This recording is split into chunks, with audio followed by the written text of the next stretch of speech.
હાલ નવરાત્રીના પાવન દિવસો ચાલી રહ્યા છે અને લોકોમાં ઉલ્લાસનો માહોલ છે.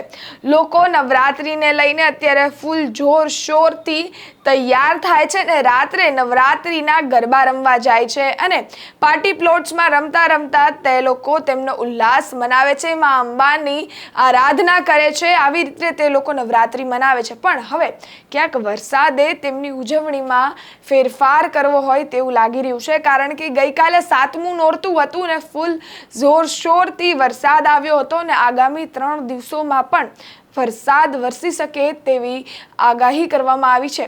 કેટલો વરસાદ અને ક્યાં વરસી શકે છે વિગતે વાત કરીશું. વૈષ્ણવજન તો તેને કહીએ જે પીડ પરાઈ જાનાને રે.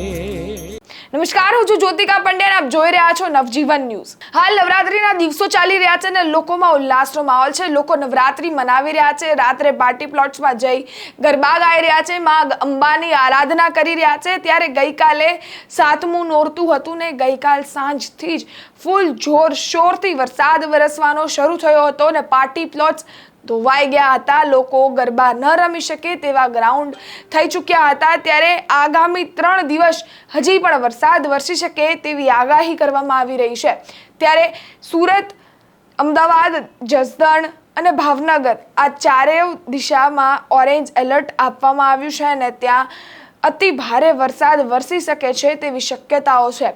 ત્યારે અમદાવાદ, રાજકોટ, જુનાગઢ, દ્વારકા આ બધાને રેડ એલર્ટ આપવામાં આવ્યું છે અને ત્યાં ભારેથી અતિ ભારે વરસાદ વરસી શકે છે તેવી આગાહી કરવામાં આવી છે. ત્યારે આ આગામી દરમિયાન પરેશ ગોસ્વામીનું નિવેદન સામે આવ્યું છે. સૌપ્રથમ સાંભળીએ તેમને. 2025ના ચોમાસાના વરસાદનો છેલ્લો રાઉન્ડ ચાલુ થઈ ગયો છે. આજે 28 સપ્ટેમ્બર થી લઈને 2 ઓક્ટોબર સુધી આ વરસાદી રાઉન્ડ ચાલુ રહેશે, જેમાં રાજ્યના અનેક વિસ્તારની અંદર સામાન્યથી મધ્યમ ને મોટા ભાગના વિસ્તારની અંદર ભારે વરસાદની સંભાવનાઓ છે.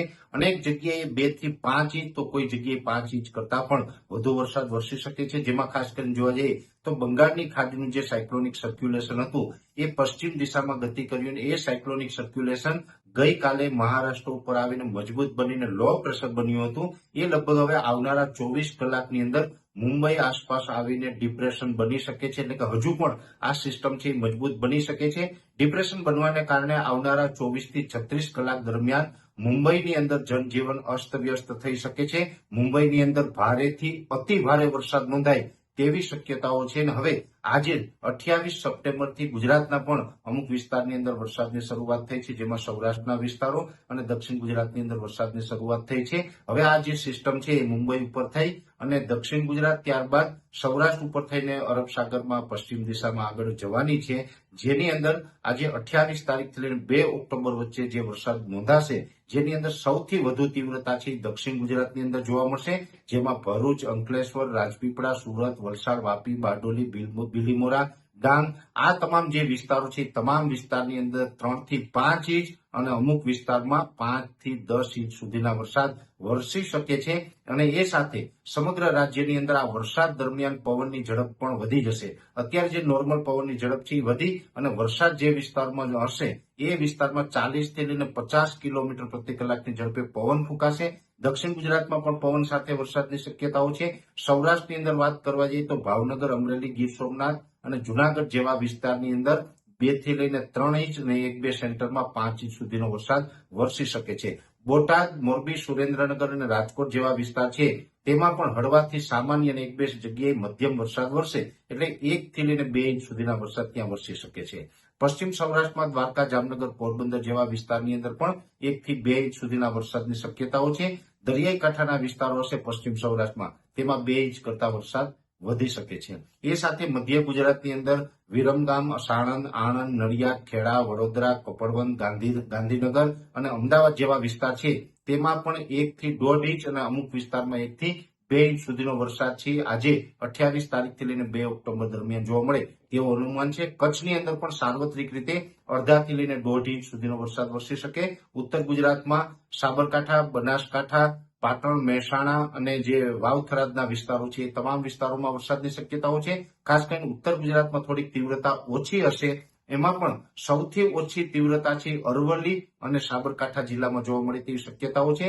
બનાસકાંઠા, પાટણ અને મહેસાણા જેવા વિસ્તારો છે, વાવ થરાદના વિસ્તારો છે, તેમાં પણ અડધાથી લઈને 1 ઇંચ સુધીનો વરસાદ વરસે તેવી શક્યતાઓ છે. એક જ સેન્ટરની અંદર થોડીક તીવ્રતા વધારે હશે, બાકી મોટા ભાગે ત્યાં વરસાદની તીવ્રતા નોર્મલ રહેશે. મધ્યપ્રદેશ બોર્ડરે મહીસાગર, દાહોદ, ગોધરા અને છોટાઉદેપુર જેવા વિસ્તારો છે, ત્યાં પણ 1 થી 1.5 ઇંચ સુધીનો વરસાદ જોવા મળી શકે છે. એટલે ઓલ ઓવર ગુજરાતમાં જોવા જઈએ તો મેં જેટલા જિલ્લાના નામ જણાવ્યા છે, તમામ જિલ્લાની અંદર વરસાદની શક્યતાઓ છે.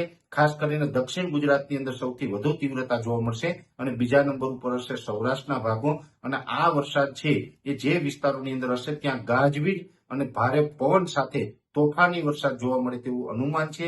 એટલે આ 28 થી લઈને 2 ઓક્ટોબર સુધીનો આ વરસાદનો રાઉન્ડ છે અને 2025ના ચોમાસાનો અને છેલ્લો રાઉન્ડ ગણવાનો છે. આ રાઉન્ડ પૂર્ણ થયા પછી રાજ્યમાંથી ચોમાસાની વિદાયની શરૂઆત થઈ જશે. એટલે ખાસ કરીને અત્યારે દરેક મિત્રોએ સાવચેતી રાખવાની છે, કેમ કે આ વરસાદી રાઉન્ડ છે થોડોક ભારે રાઉન્ડ છે, પવન સાથે રાઉન્ડ છે. ને અત્યારે નવરાત્રીનો તહેવાર પણ ચાલી રહ્યો છે, ખેડૂતોને પાક હાર્વેસ્ટિંગ કરવાનો છે અને આ ટાઈમે આ વરસાદી માહોલ રહેવાનો છે.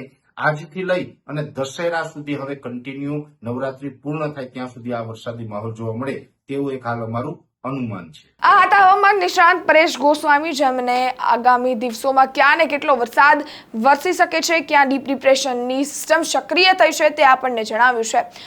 હવે જોવાનું એ રહ્યું કે 3 દિવસ વરસાદ વરસશે તો લોકો નવરાત્રી કેવી રીતે ઉજવશે, કારણ કે નવરાત્રી નહીં ઉજવે તો નવરાત્રીમાં તેમની મજા પણ બગડશે, કારણ કે વરસાદ દરમિયાન ગ્રાઉન્ડમાં રમી શકાય તેવી શક્યતાઓ ઓછી હોય છે. આવા જ નવા વિડીયોથી તમને માહિતગાર કરતા રહેશું. ત્યાં સુધી જોતા રહો નવજીવન ન્યૂઝ. અમારી ચેનલને લાઈક, શેર, સબસ્ક્રાઇબ કરવાનું ભૂલશો નહીં. ધન્યવાદ. વૈષ્ણવજન તો તેને કહીએ જે પીડ પરાઈ.